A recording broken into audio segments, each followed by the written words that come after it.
Hello friends, welcome back to channel Sandeep Soni. आपका इस interesting video में स्वागत करता हूं। आज बात करूंगा एमबीए की। एमबीए कैंडिडेट्स जो लोग फार्मा में अपना करियर बनाना चाहते हैं या फिर आप एज ए मेडिकल रैप काम कर रहे हैं और आपने पार्ट टाइम डिस्टेंस लर्निंग के थ्रू या फिर रेगुलर ही एमबीए कर लिया है, तो आपको क्या एडवांटेज मिलने वाले हैं अगर आप इस इंडस्ट्री के अंदर काम करते हैं। Means as a medical rep अपना करियर स्टार्ट करते हैं तो आपको कौन से बेनिफिट्स मिलेंगे और क्या आपको एमबीए होने की वजह से कुछ ऐसा एडवांटेज मिलेगा जिससे आप आगे जा सकते हैं। उसके बारे में हम थोड़ा सा यहाँ पे बातचीत करके, क्योंकि बहुत सारे लोगों की ये क्यूरीज होती है। देखिए, एमबीए दो टाइप का होता है, एक तो नॉर्मल मार्केटिंग एमबीए और एक होता है फार्मा एमबीए। लेकिन फ्रेंड, मैं आपको बता दूं, अगर आप इस प्रोफेशन के अंदर काम करने आ रहे हैं तो चाहे आप फार्मा एमबीए किए हुए हो या फिर मार्केटिंग में एमबीए करके आ रहे हैं, दोनों में आपको बहुत ज़्यादा कुछ एडवांटेज नहीं मिल जाएगा कि चलो हम फार्मा से एमबीए किए हुए हैं तो मैं एज ए एमआर या फार्मा मार्केटिंग में आऊँगा तो मुझे कुछ एडवांटेज या प्रेफरेंस मिलेगा। नो, बस ये नाम का रहेगा कि आपने फार्मा एमबीए किया है। अगर आपको फार्मा एमबीए का एडवांटेज लेना है, नॉलेज लेना है, तो वहाँ पे आपको फार्मा एमबीए के नॉलेज को फ्रेंड ना शेयर करना पड़ेगा, उसको यूज करना पड़ेगा। लेकिन इस यूज कैसे, क्या क्या चीज़ें कर सकते हैं उसके बारे में थोड़ा सा मैं बाद में बात करूँगा। लेकिन पहले मैं थोड़ा सा जो करंट स्टेटस चल रहा है, रियलिटी जो चल रही है, उसकी बात मैं आपको बता देता हूँ। प्रेजेंट टाइम में ना फार्मा इंडस्ट्री के अंदर नॉलेजफुल स्किलफुल लोगों की बहुत ही ज़्यादा ज़रूरत है। मतलब आज का टाइम ऐसा है ना जहाँ पे स्किलफुल लोग बिल्कुल, बहुत सारे कंपनीज आ गई हैं, बहुत सारे लोग आ रहे हैं, बेरोजगारी है, लेकिन स्किलफुल लोगों की बहुत ज़्यादा कमी है। फार्मा के अंदर मैं रिसेंट की बताऊं तो रिसेंट में मैंने जो इंटरव्यू लिया तो उसमें एक भी बंदा क्वालिफाई नहीं कर पाया, बिकॉज ऑफ दैट रीजन उनका नॉलेज इतना पुअर था कि फार्मेसी कैंडिडेट, मतलब फार्मेसी करने के बावजूद भी बेसिक चीज़ें नहीं पता थी। इस प्रॉब्लम की वजह से जो लोग हैं ना वो ग्रो नहीं कर पा रहे हैं। जो एजुकेटेड लोग आ रहे हैं कि बी फार्मा करके आ रहे हैं या एमबीए करके जा रहे हैं, इस प्रोफेशन के अंदर ग्रो नहीं कर पा रहे हैं।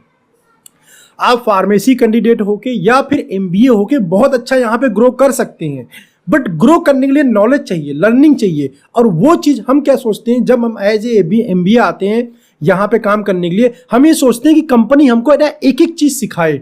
हम ये नहीं सोचते कि कंपनी अगर मुझे थोड़ा सा टास्क दे रहे है उसको 3 गुना 4 गुना टास्क मैं काम करके खुद ही कंप्लीट कर लूँ। आज का जो यूथ है जो आज आ रहा है कंपनी के अंदर, वो चाहता है कि मेरा जो सीनियर है या मेरी कंपनी है मुझे उंगली पकड़ के एकदम आगे लेके चलती रहे, मुझे उंगली पकड़ के हर एक चीज़ बताती रहे बच्ची की तरह, तब मैं आगे काम करूँगा। फ्रेंड देखिए, आज ना कंपटीशन बहुत ज़्यादा हो गया है, ठीक है।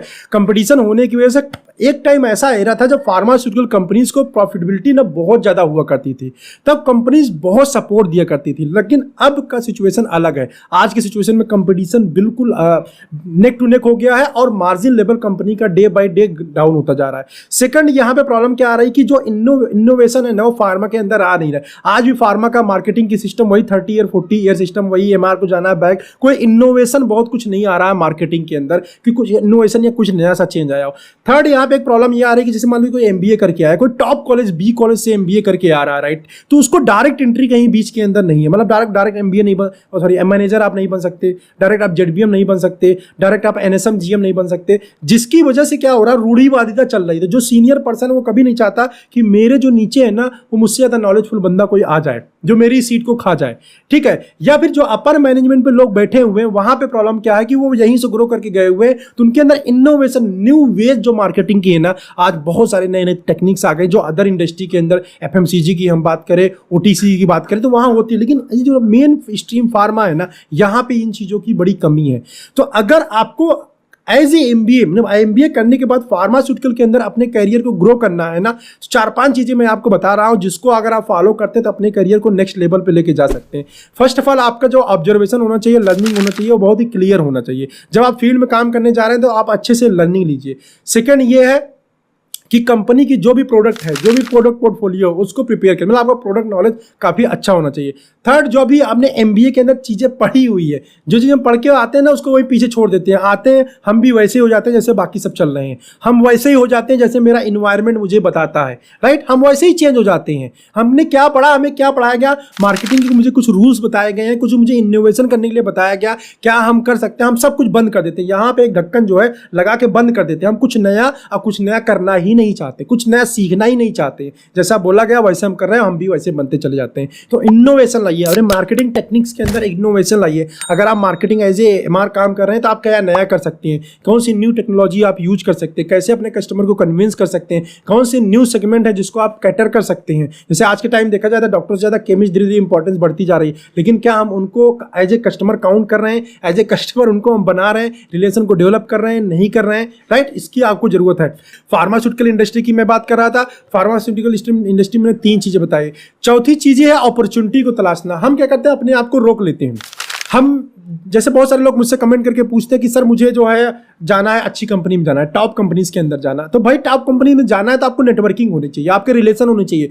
जब रेफरेंस के लिए मार्केट से पता चलता है तो मतलब आपको कोई काम ही नहीं किया आपने, या आपका कोई स्ट्रॉन्ग रेफरेंस ही नहीं। स्ट्रॉन्ग रेफरेंस का मतलब ये नहीं होता कि जुगाड़ लगाना। स्ट्रॉन्ग रेफरेंस का मतलब होता है कि आपके काम की वजह से लोग आपकी तारीफ करते हो। अंडरस्टैंड, मतलब आप किसी कंपनी में जाओ, कंपनी क्या एक्सपेक्ट करती है, भाई मैं किसी अच्छे कैंडिडेट को लेकर आ रहा हूं तो मेरे लिए कुछ बिजनेस साथ में लेके आएगा, लेकिन आपके पास वो रिलेशन ही नहीं है जिसकी वजह से आप बिजनेस डेवलपमेंट कर सकते हैं। इसके अलावा जो नेक्स्ट है वो है अपने पर्सनल डेवलपमेंट के ऊपर काम ना करना। आज फार्मा इंडस्ट्री के अंदर मोस्ट ऑफ द लोगों मैंने देखा है, उनको कोई ब्लॉगिंग आती नहीं आती, उनको टेक्नोलॉजी ज्ञान नहीं होता, बस एमआर कर रहे हैं तो एमआर ही करते रहेंगे, फेसबुक पे मजे लेंगे, इंस्टाग्राम पे मजे लेंगे, व्हाट्सएप चैट करेंगे, लेकिन उनको बोला जाएगा कि ब्लॉग लिख दो, नहीं लिख पाएंगे। उनको बोला जाएगा एप्लीकेशन लिख दो, नहीं लिख पाएंगे। बेसिक चीजों की बड़ी कमी है। मतलब पर्सनल डेवलपमेंट इतना इंपॉर्टेंट है, उसके बावजूद भी पर्सनालिटी के ऊपर कोई काम बंदा करता ही नहीं। बस एक बार जॉब मेरी लग गई तो मैं वैसे ही रूटीन में चलता रहूंगा। तो जरूरत है अपने ऊपर बहुत ज्यादा काम करने की। जो मैंने आपको 4-5 चीजें फ्रेंड बताई है, अगर इसको आप फॉलो करते हैं, लाइफ के अंदर इंप्लीमेंट करते हैं, तो एज ए एमबीए आपको एडवांटेज मिलेगा। एज ए एमबीए का मतलब होता है एमबीए वाली क्वालिटी आपके अंदर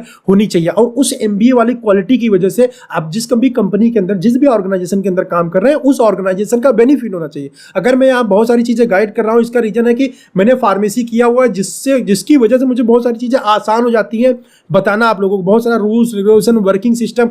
अब मैंने क्या किया, अपने जो वर्किंग एक्सपीरियंस उसके साथ मैंने अपने फार्मेसी के नॉलेज को मिक्स किया हुआ। जब भी कुछ ऐसा लगता है तो मैं बुक्स को उठाता हूँ, पढ़ता हूँ या गूगल करता हूँ, जिसकी वजह से मुझको नॉलेज मिलता है। सेम यही चीज आपको करना है। अगर आप इसी चीज को करते हैं, मैम मार्केट में आप एक्सपीरियंस लीजिए, नॉलेज लीजिए, लेकिन कॉलेज के अंदर जो पढ़ के आए ना उसको प्रैक्टिकली फील्ड के अंदर कैसे यूज करेंगे, अगर उसको यूटिलाइज कर लेते हैं या दोनों चीज को क्लब कर देते हैं ना, तो बहुत अच्छे से बहुत अच्छी चीजें कर सकते हैं आप एमबीए के बाद।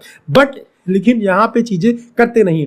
इसके बाद एमबीए के बाद आपको एडवांटेज, अगर इन सारे नॉलेज जो मैंने चीजें बताया, 4-5 चीजें को अपने अंदर आप डेवलपमेंट कर लेते हैं, तो सेकंड फेज की मैं बात करूं, फिर आपको मार्केटिंग में एज ए एबीएम प्रमोशन में आपको काफी ज्यादा हेल्प मिलता है, आपको third second line manager promotion में काफी ज्यादा हेल्प मिलता है, आपको पीएमटी में जाने के बहुत अच्छी अपॉर्चुनिटीज मिलती है। अगर आप यहां से बाहर काम करने जाते हैं, मतलब यहां पे रह के इंडियन कंपनी की जो बाहर ऑपरेशन है, इंटरनेशनल ऑपरेशन है, वहां पे एज ए एमबीए आपको प्रेफरेंस दिया जाता है। आप यहाँ पे एज ए एबीएम काम कर रहे हैं या फिर एज ए जेडबीएम काम कर रहे हैं, तो दूसरे कंट्री के अंदर एज ए कंट्री हेड बन के जा सकते हैं, लेकिन वो लीडरशिप स्किल आपके अंदर रहेगा तभी कंपनी आपके ऊपर ट्रस्ट करके आपको बाहर कंट्री के लिए भेजेगी। बाहर कंट्री में जाने का मतलब होता है अच्छा खासा पैसा अर्न करना, बट उसके साथ में जो रिस्पॉन्सिबिलिटी होती है पूरे कंट्री को डील करना, पूरे कंट्री के मार्केटिंग को डील करना, प्लस जो एयरपोर्ट पर कंपनी के गुड्स, सबसे बड़ा प्रॉब्लम होता है इस कंट्री के, मतलब इंडिया से कोई बाहर माल भेजा जाता है तो उसको जो एयरपोर्ट होता है वहां से माल को छुड़ाना, सारे रूल्स रेगुलेशन को फॉलो करना, सारे पेपर वर्क को कंप्लीट कराना, ये कंपनी के लिए सबसे बड़ा हेडेक और सबसे बड़ी प्रॉब्लम की बात होती है, क्योंकि वहां पे अगर कुछ भी गड़बड़ हुआ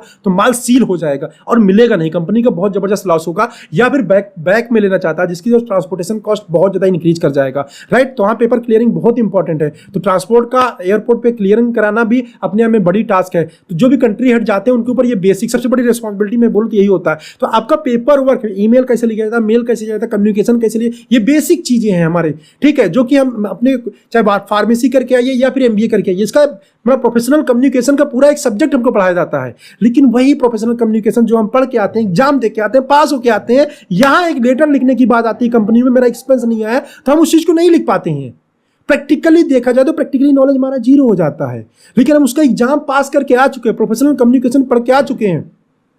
ड्रेसिंग सेंस बहुत पुअर होता है, मैंने एमबीए कैंडिडेट को देखा है। अरे आप वही चीज करके आ रहे हो, उसी की स्टडी करके आ रहे हो, उसके बावजूद भी आपकी सारी चीजें पुअर है। लेकिन फ्रेंड जो मैंने आपको 4-5 चीजें बताई और प्लस पर्सनालिटी डेवलपमेंट अगर आप कर लेते हैं, डेफिनेट सी बात है एज ए एमबीए आप बहुत अच्छा कर सकते हैं फार्मा के अंदर। बट वो सारी चीजें आपके हाथ में है, टोटली डिपेंड्स अपॉन यू। अगर जब तक आप अपने आप को डेवलप नहीं करेंगे तब तक कुछ नहीं होने वाला। अपने आप को बदल लीजिए, अपने ऊपर काम करना शुरू कर दीजिए, अपने डेवलपमेंट के ऊपर काम कर लीजिए, आपको आगे बढ़ने से कोई रोक नहीं सकता, कोई भी कोई आपको रोक नहीं सकता। अगर आपको कोई रोके हुए है ना, वो आपका है जो आप अपने ऊपर स्टडी नहीं कर रहे हैं, आप अपने नॉलेज को इंक्रीज नहीं कर रहे, बस वही रोक के रखा हुआ है। प्रोकास्टिनेशन, लेजीनेस जो होता है वही आपको रोके हुए है बस। ठीक है, चलिए इस वीडियो में इतना ही। उम्मीद करता हूं आपको अच्छा लगा होगा, और अच्छा लगा हो तो एक लाइक कर दीजिएगा, जिससे मुझे काफी ज्यादा मोटिवेशन मिले ऐसे आप लोगों के लिए वीडियो बनाने के लिए। ठीक है, thanks for watching this video, bye bye.